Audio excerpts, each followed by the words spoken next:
بسم اللہ الرحمن الرحیم۔ السلام علیکم ورحمۃ اللہ وبرکاتہ۔ حضرت ابو ہریرہ رضی اللہ عنہ راوی ہیں کہ ایک دیہاتی رسول اللہ صلی اللہ علیہ وسلم کی خدمت میں حاضر ہوا اور عرض کیا، یا رسول اللہ، مجھے کوئی ایسا عمل بتا دیجئے کہ جس کے کرنے سے میں جنت میں داخل ہو جاؤں۔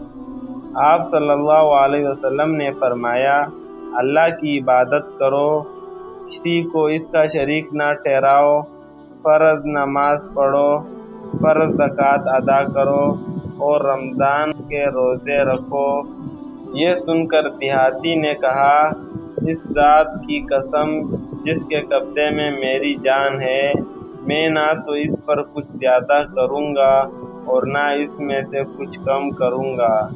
جب وہ دیہاتی چلا گیا تو رسول اللہ صلی اللہ علیہ وسلم نے فرمایا، جو آدمی کسی جنتی آدمی کو دیکھنے کی سعادت اور مسرت حاصل کرنا چاہے وہ اس آدمی کو دیکھ لے۔ تمام مسلمان بھائیوں سے گزارش کرتا ہوں کہ ویڈیو کو لائک، شیئر اور سبسکرائب ضرور کریں۔ جزاک اللہ خیر۔